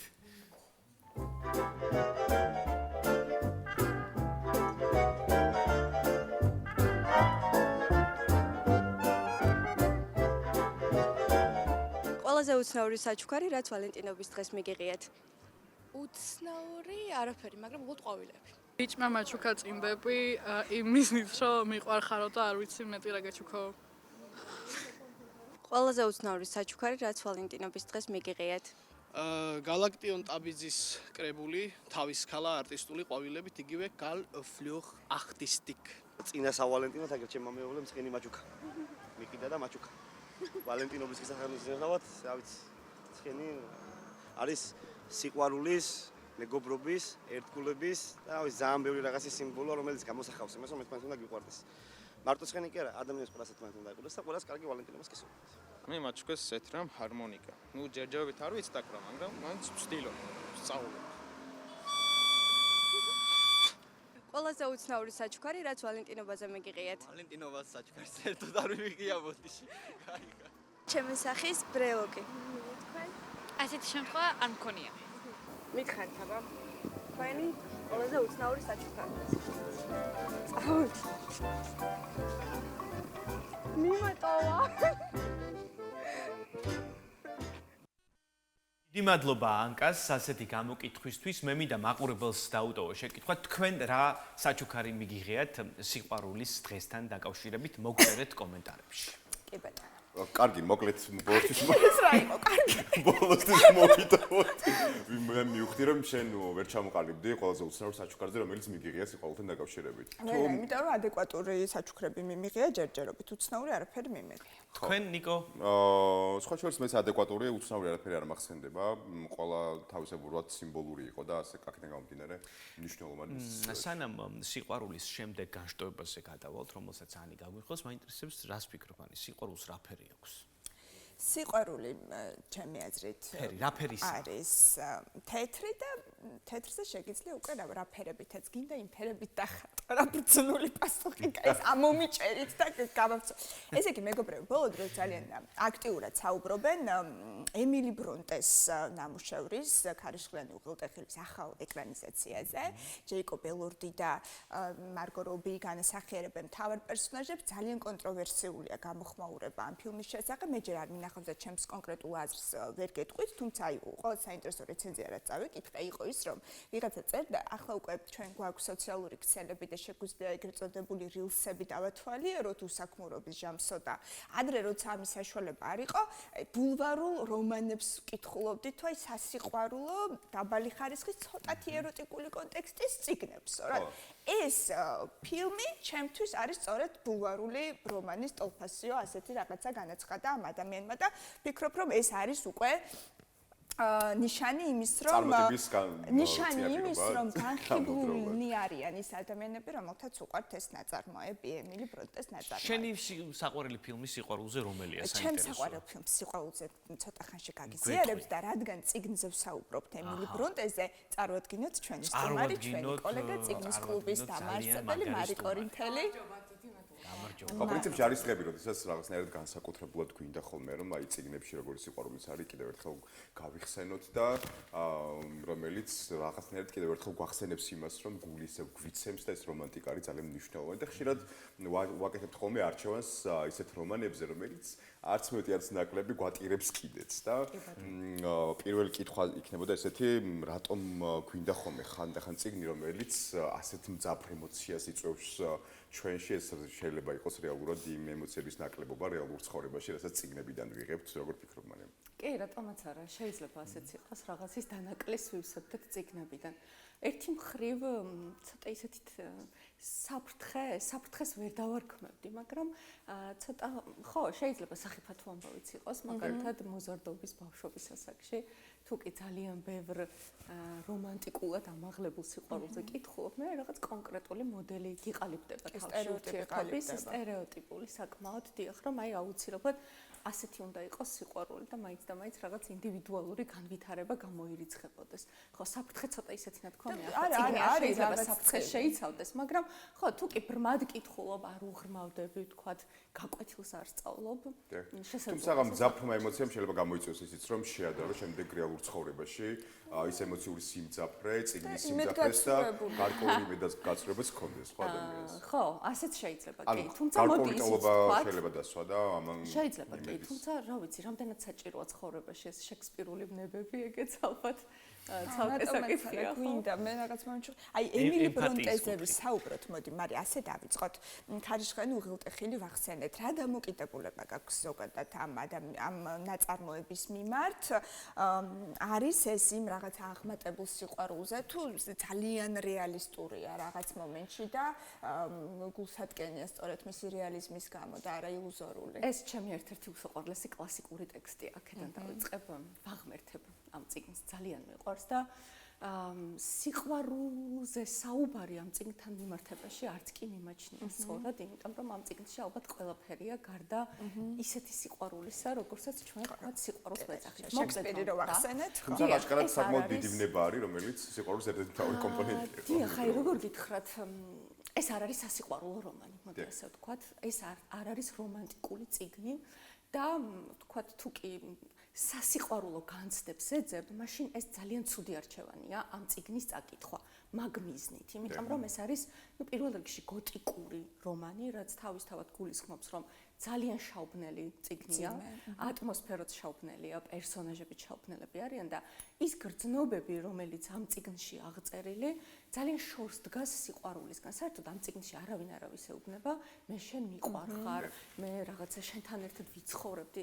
ამ წიგნის გმირები საშინელებებს ეუბნებიან ერთმანეთს, მაგრამ ხო, ალბათ მაინც შეიძლება ითქვას, რომ მინიმუმ ერთ გმირს მეორის მიმართ რაღაცა სიყვარული ამოძრავებს. თუმცა ეს არ არის წმინდა, სუფთა და ამაღლებული და აღმატებული გრძნობა, ესე დამანგრეველი. ფილმიც ასეთია ამბობენ, მაგრამ აი რა მოლოდინები გაქვს? ვიცი რომ დღეს უნდა ნახო ეს ფილმი, ჯერ არ გინახავს. ამ ფილმის ნახვას და მოლოდინი მაქვს როგორ იცით, ახლა ეს რომანი არის ვიქტორიანულ ეპოქაში დაწერილი წიგნი, ხო? ეს ეპოქა გამოირჩევა რაღაცა მკაცრი პურიტანული მიდგომებით. ემილი ბრონტე გიჟიც კი ეგონათ მათ შორის საკუთარი ოჯახის წევრებს, როდესაც ეს წიგნი დაწერა, იმიტომ რომ ეს იყო ძალიან ბრუტალური, მხეცური, სასტიკი, დამანგრეველი რომანი. აქ აღწერილი იყო გრძნობა, რომელიც აი მორევივით, რაღაც შაუბნელი მორევივით ყველას ითხრევდა, ისინი აქედან ვეღარ ახერხებდნენ თავის დაღწევას და აქ აღწერილი იყო გრძნობა, რომელმაც გაანადგურა ირგვლივ ყველა და ყველაფერი. ადამიანები ფიზიკურად ერთმანეთიც და ირგვლივ გარემოც. ერთმანეთიც და ირგვლივ ბევრი ყველაც მსხვერპლი ვისაც კი შეეხნენ, ეს მთავარი აქტორები,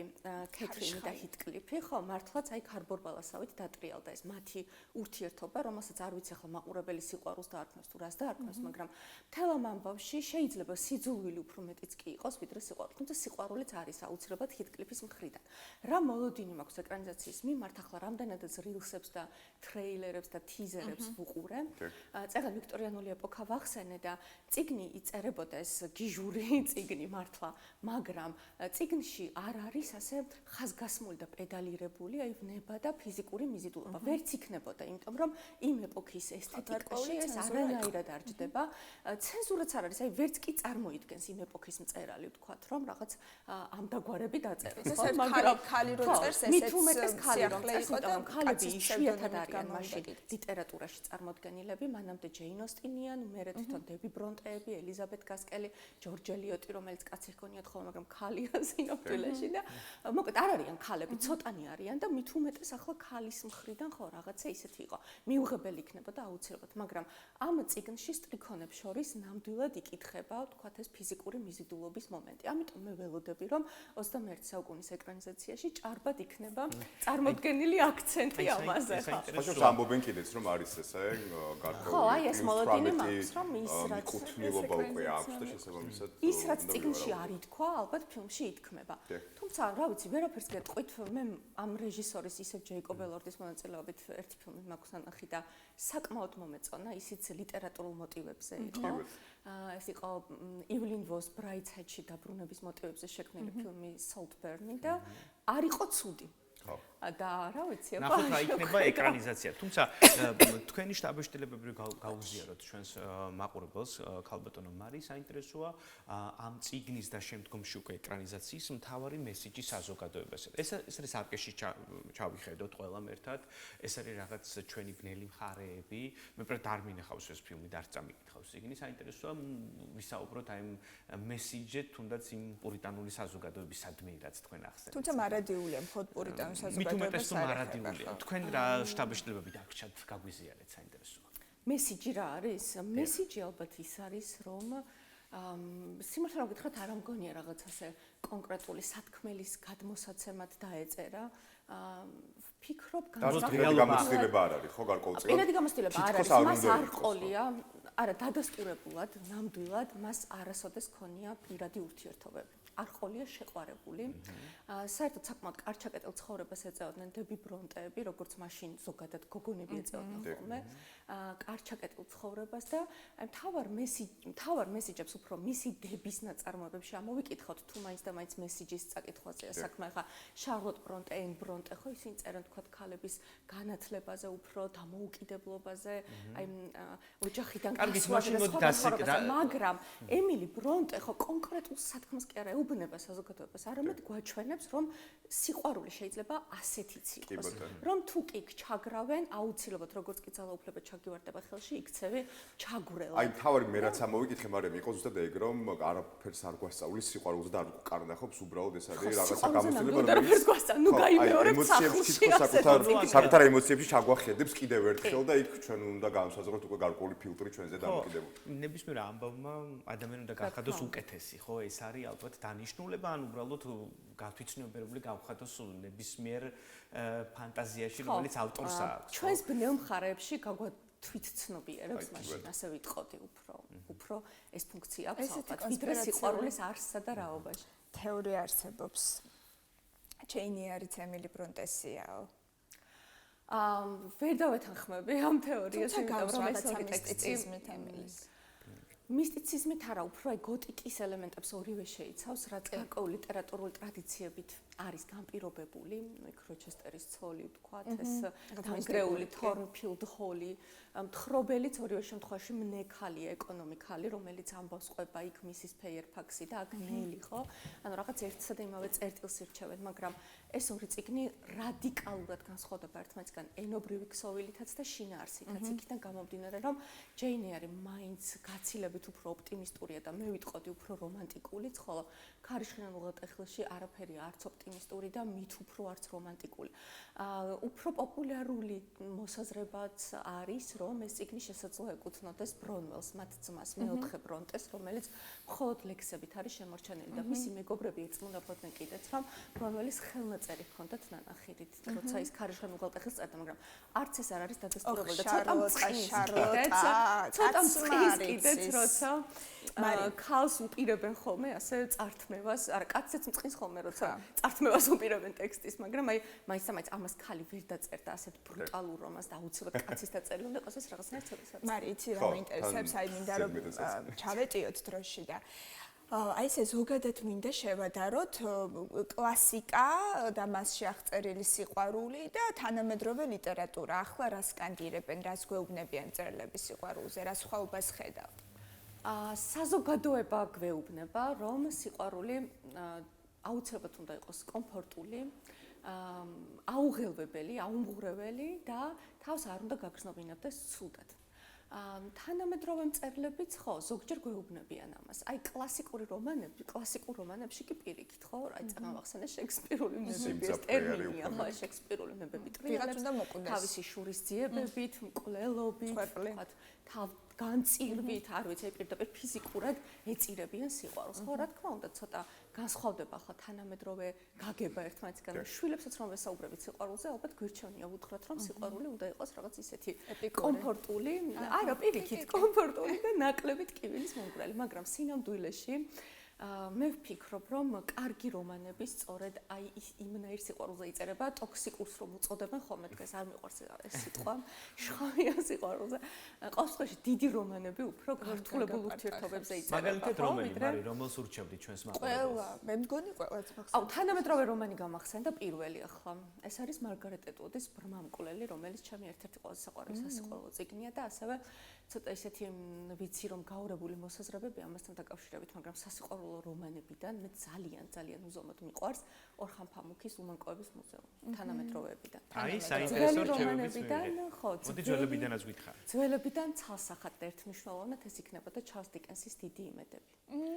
საინტერესო. აი, რატომაც ხშირად აი ქართულ მწერლებს არ ვიხსენებთ ხოლმე და საინტერესო არის ბოლო პერიოდის ერთ-ერთი თან ბესტსელერი იყო, ერთ-ერთი წიგნი შაშვი მაყვალი, რომელიც მგონია რომ ხო აი რაღაცნაირად თითქოს სიყვარულზეა ვითქვა. იცი რა არის მარტობაზეა ქალის რაღაცა ეს არის ქალზე. ქალზე არის, თუმცა ხო აი რაღაცნაირად სიყვარულის ნაწილი საკმაოდ მნიშვნელოვანია. არის, ოღონდ თავისი პერსპექტივა აქვს მწერალსაც და რეჟისორს ამ შემთხვევაში. სიყვარული აქ უფრო ფონია, ვიდრე ვთქვათ ესეთი მაგისტრალური ხაზი. ისე თუ მაინც და მაინც ქართველები უნდა გავიხსენოთ, მე ძალიან მიყვარს, ვთქვათ, გზაზე ერთი კაცი მიდიოდა ოთარ ჭილაძის და იქ აღწერილი ფარნაოზისა და ინოს რაღაცნაირად ძალიან ამაღელვებელი და ძალიან ტრაგიკული სიყვარული და ბევრია ასეთი. ხო, მარიამ საინტერესოა ეს სენტიმენტალური ლიტერატურის მოდა არსებობს დღეს თუ ამაზე მოთხოვნა მუდმივად არის რეალურად. სანამ ვიცით რომ მოთხოვნა არის კი. ხშირად უფრო დასამახსოვრებელია ხოლმე სევდიანი ისტორიები, ვიდრე შეიძლება სხვა ნებისმიერი ჟანრი იყოს, ხო? ახალ ხალხებს ასე არის. ვიცი როგორ რაღაც არის. კი, ასე. სიყვარული განსაკუთრებით მოზარდ ასაკში ის თემა, რომელიც მარადიულად იქნება ჩვენი ინტერესის სფეროში რა. არასდროს განელდება ამის მიმართ.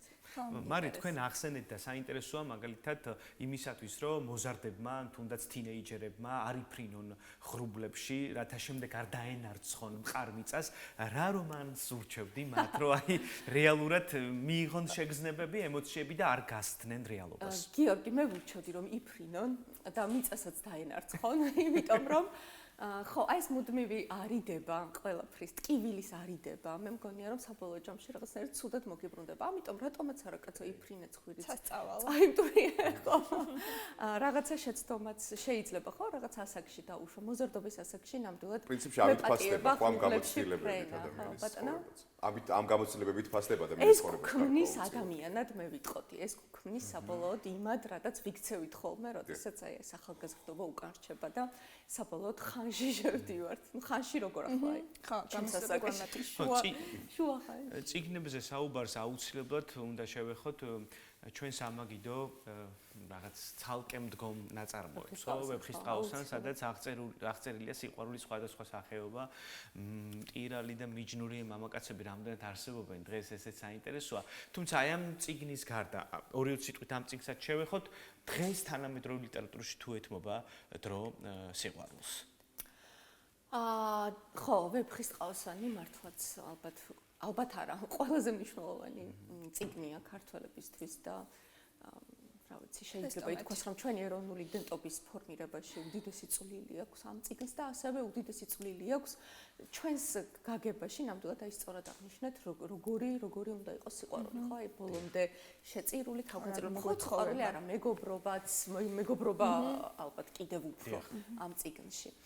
კარგია რომ ასეთი წიგნი გვაქვს, კარგია რომ ასეთი სიყვარულის ისტორია, ну აი მარტო სიყვარულზეც მიჭირს ამ წიგნს. მე პირიქით მგონია რომ რაც არ უნდა სიყვარულზე არ იყოს ერთი შეხედვით წიგნის სიყვარული მაინც ლაიტმოტივია, იმიტომ რომ უნივერსალური გრძნობა არის. არ მხოლოდ ქალვაჟური ხომ, აი რაღაც სიყვარული მაინც იქნება წიგნი, რომელშიც არ არის სიყვარული არ არის. შეიძლება სრულიად სხვა რაღაც არ დროის მანქანაზე იყოს, მაგრამ იქ მაინც ბევრი იყოს სიყვარული.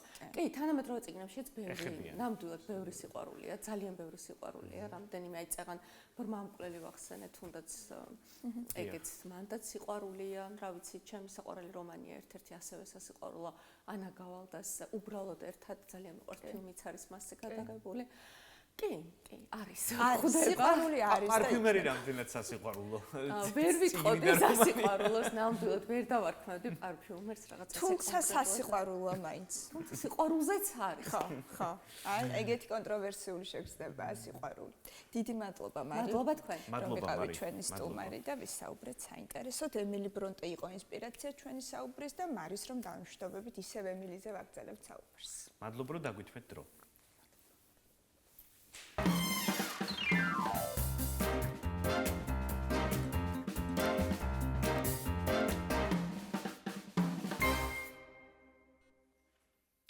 სასიყვარულო ლიტერატურაზე ვსაუბრობთ და ახლა სასიყვარულო ფილმებზე უნდა ვისაუბროთ გადაცემის დასკვნით ნაწილში. ემილი ბრონტე ვახსენეთ და მე მსურს პირველ რიგში რეკომენდაცია გავუწიო ფილმს, რომელიც მოგვითხრობს ემილი ბრონტეს შესახებ. ეს არის ბიოგრაფიული დრამა ფრენსის ოკონორის, თუმცა უნდა აღვნიშნო თავიდანვე, რომ ეს კონკრეტულ წყაროებს არ ეყრდნობა. ძალიან ბევრი მოვლენა ამ ფილმში არის ფიქცია და გამოგონილი და ინტერპრეტაცია არის რეჟისორის. თავარი რაც არის და რის გამოც ეპატიება რეჟისორს ის, რომ რეალური ადამიანის ცხოვრება ცოტათი ფიქციურად გვიჩვენა.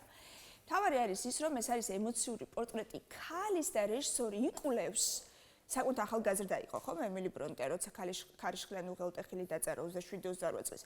როგორ ფორმირდა ამ ქალის ფსიქოტიპი და დაიწერა ეს საკმაოდ მძიმე ნამუშევარი, რომელზეც სულ ცოტა ხნის წინ ვსაუბრობდით. მოგეთ, ემილი ბრონტე მართლაც იყო მარგინალიზებული საზოგადოებისგან, ამ ფილმშიც ეს ნაჩვენებია, ის აი ტოტალურად მარტო, მუდამ ეს ქარიშხლიანი უღელტეხილია, კი ბატონო, მისი ნაწარმოები იყო ტოტალურად მარტო, იმიტომ რომ ძალიან განსხვავდებოდა სოციუმისგან და არ გავდა სხვებს.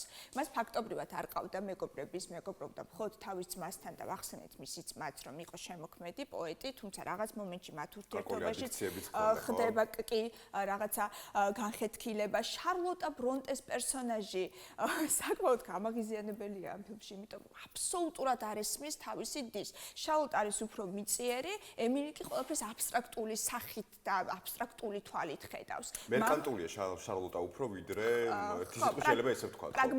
პრაგმატულად მოაზროვნე ადამიანია და რაც შეეხება მამას, მამა არის ძალიან უულმობერი, შვილის მიმართ ძალიან გულგრილი, მოკლედ ტოტალურ მარტოობაშია და აი ამ დროს მას ეწვევა სიყვარული. ეს სიყვარული კიდევ ერთხელ უფრო ეს ისტორიულ წყაროებში არ არის დადასტურებული, რომ ამ ადამიანს ვიღაც უყვარდა, თუმცა რეჟისორმა მისცა თავს ამის უფლება ეს გამოიგონა, იმიტომ რომ სასიყვარულო რომანი ერთ-ერთი ყველაზე საკულტო რომანი დაწერა ამ ადამიანმა. როგორ დაწერდა თუ არ გამოსცადაო რა, ესეც ფიქრები ჰქონდა ფრენსის ოკონორს. თავარი პერსონაჟი არის, ვის თქმა კიდე. აი, რისი თქმა უნდა რა. ფილმი სიყვარულის გარეშე იქნება და არა თქვენინა გოგოს რა. სიყვარულზე საუბრობს გოგონა და ესე იგი არ შეეშვა. ეს ფილმი ნანახი აქვს მე ვანახე და ხშტაბეჟლებები ახსენე. უნდა ეთქვა ხო, უნდა უყვარდება. ამ ისტორიის გარეშე ექნებოდა ფილმი ძალიან მოსაწყენი თქვა ამის თქვა მინდოდა, იმიტომ რომ სიყვარულის ნაწილი მგონი ერთ-ერთი ყველაზე მნიშვნელოვანია. კი, უყვარდება ადამიანი, რომელიც აი ეს მომენტი მეც ნანახი მაქვსო? არა, ის ემოცია, რომელიც ხო ამ ფილმს ახლავს. ემილი ბრონტეს უყვარდება პერსონაჟი, რომელიც აი სასულიერო პირი, ადამიანი, რომელიც გარკვეული წესები და დოგმებით უყურებს ცხოვრებას და ზოგადად ქალის ფენომენსაც. ემილი აბსოლუტურად არ ჯდება მის კრიტერიუმებში, არც ემილის კომპონენტებს, შეფასების კომპონენტებს ეს ადამიანი აკმაყოფილებს, მიუხედავად ამისა, ერთმანეთი დიდი ვნებით უყვარდებათ, ძალიან მწველია ეს გრძნობა, თუმცა ისევ საზოგადოება ერევა ამ ბავში, ეს მარგინალიზებულის ნიშა ამ ადამიანს ისევ აქვს და ეს ბიჭი ვერ უმკლავდება ფაქტობრივად საზოგადოებასთან კონფლიქტს. არ მინდა ხა ბოლომდე ვთქვა და ეგრეთ წოდებული სპოილერი მოვახდინო, თუმცა ამის გარეშე უბრალოდ ვერ მოვყვები თუ როგორი მწვავე და მძაფრია ეს განცდები, რომელსაც ემილი ბრონტეს პერსონაჟი განიცდის და ის ბოლოს რჩება მართლაც ტოტალურ მარტოობაში, უსასოობაში, არანაირი იმედი მას აღარ აქვს და რას აკეთებს ეს უიმედობა, მისთვის იქცა შთაგონების წყარო და იწერება ეს ნაწარმოები, რომელსაც როცა წაიკითხავს შარლოტა ბრონტე, ასეთი რეაქცია აქვს. ტირის ეს რატო დაწერეო, ეკითხება თავის დას, იმიტომ რომ ეს არის შედევრი, ძალიან წველი შედევრი, აქ ყველა ბოროტია, ეს როგორ დაიწერა. მოკეთ ეს კითხვა მართლაც ყველას გვაქვს, ეს კითხვა მუსირებს ახალგაზრდა გოგონა, რომელმაც დაწერა ერთ-ერთი ყველაზე მძიმე სასიყვარულო თავგადასავალი ლიტერატურის ისტორიაში. აუცილებლად ნახეთ ეს ფილმი 2022 წელს არის გადაღებული, ნიკოსაც ვანახე, ძალიან მოეწონა. სხვადასხვა პლატფორმაზე არის და შეგიძლიათ იქნებ. საოცარი ფილმი იყო, ნამდვილად უერთდები ამ ესოთ ინიციატივას რჩევის ნაწილში. ჩვენ ყველას გვაქვს ფილმები, რომელთაც ვუყურებთ რამდენჯერმე და უკვე 100 ჯერ გვაქვს ნანახი პირობითად და კიდევ 100 ჯერ ვაპირებთ მათ ნახვას, იმიტომ რომ ყოველ ჯერზე არის შთამბეჭდავი. ჩემთვის ასეთი ფილმი არის სასიყვარულო დრამა Last Night ქვია. გასულ ღამით ნიუ-იორკში 2010 წელს გადაღებული ფილმია. რეჟისორი იკვლევს ძალიან საინტერესო ფენომენს, რა არის ერთგულება არსებობს თუ არა უპირობო სიყვარული, რაზეც საუბრობდით ცოტა ხნის წინ და რა ხდება მაშინ, როდესაც ურთიერთობა გარკვეული გამოწვევის წინაშე დგება. ეს არის One Day, ეს ფილმიც კარგია, მაგრამ ახლა სხვა ფილმზე საუბრობ. მოკეთ, ჯოანას და მაიკლზე მოგვითხრობს ეს ფილმი, ეს არის წყვილი, ახალგაზრდა წყვილი, ერთი შეხედვით ძალიან სტაბილური წყვილი შთაბეჭდილებას ტოვებენ ისინი. საზოგადოებაში და ერთ დღეს გამოცდის წინაშე დგება მათი ურთიერთობა, მაიკლი მიდის მივლინებაში ქალბატონთან ერთად, თავის კოლეგასთან ერთად, რომლის მიმართაც აქვს ემოციული მიზიდულობა და ეს ქალბატონი საკმაოდ პროვოცირებს ამას, ხოლო ჯოანა კი ხვდება თავის ძველ სიყვარულს, რომელთანაც ჯერ თითქოს არ განელებია ეს გრძნობა და ეს გრძნობები რაღაცა თავიდან ამოხეთქავს მასში. მოკლედ, ერთი ღამის განმავლობაში ხდება მოქმედება, მე მომწონს ამ სტილისტიკის ფილმები, როცა რამდენიმე საათის ამბავს გვიყვება რეჟისორი, ოღონდ ეს რამდენიმე საათი აბსოლუტურად ამოაყირავებს მთელ ცნობიერს და ქვეცნობიერს პერსონაჟების და მოკეთ მაიკლიმ გამოწვევის წინაშე დგას, რომელიც ვთქვი, ჯოანა კი ამ გამოწვევის წინაშე და ძალიან ბევრ საინტერესო კითხვას გვიჩენს რეჟისორი და ერთ-ერთი მთავარი და ფუნდამენტური კითხვა ვფიქრობ არის ის, სიყვარული ეს რაღაცა პერმანენტული გრძნობა არის თუ რაღაც მომენტში ყოველ დღე უნდა გავაკეთოთ არჩევანი. რაღაც მომენტში ყოველდღიური არჩევანი ხომ არ არის სიყვარული, იმიტომ რა ხდება მაშინ, როდესაც სარბილზე სხვა ვარიანტიც გამოჩნდება ხოლმე. თქვენი საყვარელი ხრობის საინტერესო მანერა არის ხა შენ ასახსენეს ხო შორის ეს რაღაც რამდენიმე საათში მომხდარი ისტორია, რომელიც შეიძლება იყოს რაღაცა კარგად გადმოცემული და ამბავი ხდებოდეს ძალიან სწრაფად, თუმცა აკირავებს ყველაფერს. თქვენი საყვარელი სასიყვარულო ფილმი? მე ამ ფილმს დღემდე ხანდახან ტელევიზორს რო ვუყურებ საღამობით, თუ შემხვდა ხოლმე, ყოველთვის ვაჩერებ და ბოლომდე ვუყურებ ამ ფილმს. ეს არის მსოფლიო კინემატოგრაფიის შედევრი, საკულტო ფილმი, რომაული არდადეგები, გრეგორი პეკისა და ოდრი ჰერბენის სასწაული პერფორმანსი. სხვათა შორის რომში რო ვიმყოფებოდი, ამ ფილმს უყურებდი. გიდია ეს ფილმი არის გიდი. ქუჩაში გიდია. სახელმძღვანელოა. ვია მარგუტა, სადაც ცხოვრობს გრეგორი პეკი, სადაც მიდის პრინცესა, ხო? აქ მიმდინარეობს გადაღებები და საოცარი რომის ხედი იშლება ამ ადგილიდან. და ნებისმიერი წერტილი მარგუტას ქუჩა, მოცეკვავე შადრევნის ტრევის ფანტანები, ეს ყველაფერი შადრევნები, ეს ყველაფერი მძაფ ემოციებს იწვევს და ჩემთვის, როდის მე პატარა ვიყავი ამ ფილმს რა უყურე და იმდენად დიდი შთაბეჭდილება მოახდინა, რომ რომში მოგზაურობისას ყოველ კუთხე კუნჭულში ამ ფილმის ეპიზოდებს ვიხსენებდი ხოლმე, ასე რომ ჩემი რეკომენდაცია გახლავთ რომაული არტეტეკები. აბა ნიკო შენს და In the Mood for Love ეს არის 2000-იანი წლების ფილმი, სადაც სხვა შორის აი შეიძლება სამბობდით, ხრობის განსაკუთრებული მანერა აქვს ამ რეჟისორს, რაღაცა თითქოს სტატიკური კადრი, ყველაფერი ხდება ნელა, თუმცა ასე ვთქვათ ემოციების ნაკადი შემოდის ნელ-ნელა და რაღაცა ფერების განსაკუთრებული აბა როგორ შემოდის? აბა რა საშუალებით შემოდის ემოციები? აი მე მგონი ეგარი თავარი მანიპულაციის ვიდეოს კუთხე თუ გარკვეული კუთხე არის ხო ოღონდ არ ვიცი